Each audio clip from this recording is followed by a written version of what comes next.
What if I told you one of the greatest centers of all time never actually played at his peak?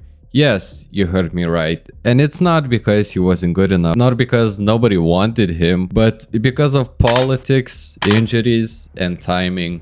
Let me explain. Today we're diving into one of the biggest what-ifs in the basketball history. What if Arvydas Sabonis came to the NBA when he should? Before he ever stepped foot in the NBA court, Arvydas Sabonis was already a worldwide global legend. We're talking about a 7'3" center who would shoot like a guard, pass like a point guard, and dominate the court. Let me try to paint the picture for you here. Imagine Nikola Jokic and Shaq, but in 1980s. Yeah, hopefully you got it. But playing for the Soviet Union and later Lithuania, Arvydas Sabonis managed to become a Europe champion, Olympic gold medalist, and all in all one of the best players outside of the NBA. Even the NBA scouts were amazed. Some even said he was better than anyone in the league at the time. And the crazy part, he was drafted to the Trailblazers back in 1986, but unfortunately he didn't show up. Hearing that, you probably think why? NBA is a big league. In fact, it's the biggest league. Best of the best get to play there, and Arvydas Sabonis should have been amongst them. But unfortunately life, or rather politics, had other plans. You see, Sabonis was playing in the Soviet Union during the Cold War. Leaving to play in America wasn't as simple as it is now. So Sabonis stayed playing in the Soviet Union, and then one of the biggest nightmares of every athlete came: injuries. By the late 1980s, Sabonis suffered a devastating ankles and leg injuries. At one point, doctors reportedly said that he might never play at high level again. Let that sink in. A player who could have changed basketball and probably changed basketball was being physically broken down before he even reached the NBA. By the time he finally joined in 1995, he was already 31 years old. He even laughs at this himself, saying it was funny being a 31-year-old rookie. And yet, even being a 31-year-old rookie, Arvydas Sabonis was still incredible.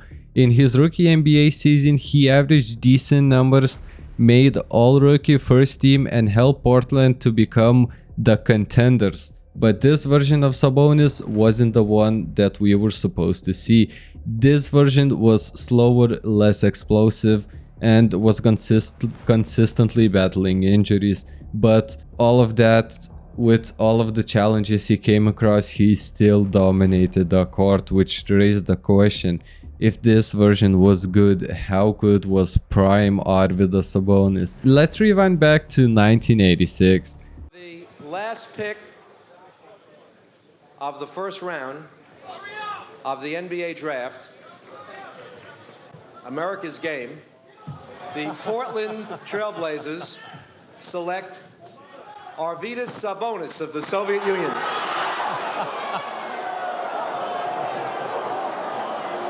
Oh, well, now that's going to be an interesting selection. Arvydas Sabonis enters the NBA at the age of 22, healthy, fully athletic. That changes a few things. I haven't mentioned before, but Arvydas used to do stuff that big men weren't supposed to be doing. That includes the iconic no-look passes and stretch shootings. He could have introduced the modern big man decades earlier. The Portland Blazers in the late 80s and 90s were already good. Now add prime Sabonis to the team.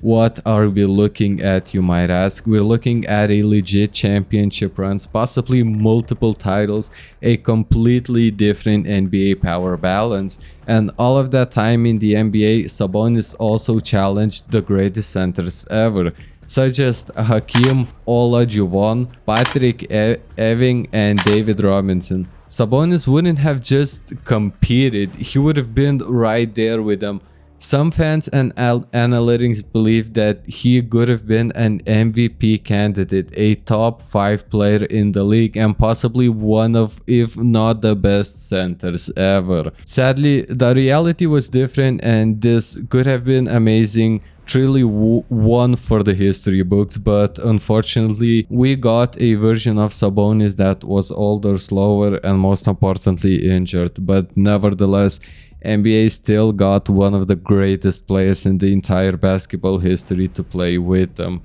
So what happened in his NBA run? Arvydas Sabonis played for 7 seasons in the NBA, all with the same team, the Portland Trail Blazers, that drafted him back in the 1980s. Sabonis played in the NBA from 1995 to 2003. By the end, his body was worn down.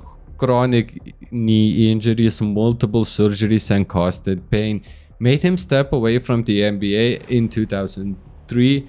But here's the twist. He wasn't done. Sabonis returned to Europe and played for Žalgiris Kaunas, the team where he became a legend. And somehow late in his 30s, he was still dominant. In fact, back in 2004, just 1 year after he left the NBA, he was named the EuroLeague MVP at an age when most players retire. So let that sink in. Even after everything, injuries, delays, years of wear and tear, he was still one of the best players in Europe. Eventually, Arvydas retired for good and later became involved in a basketball leadership, serving as the president of the Lithuanian Basketball Federation. His impact of the game didn't just end with his playing career, it continued throughout the next generation. So what do you think? If Arvydas Sabonis came to the NBA in his prime, would have he won MVPs, championships? Let me know down in the comments, and if you enjoyed the video, leave a like, subscribe to the channel, and let me know what you want to see next. And yeah, I'll see you in the next video. Have a great day.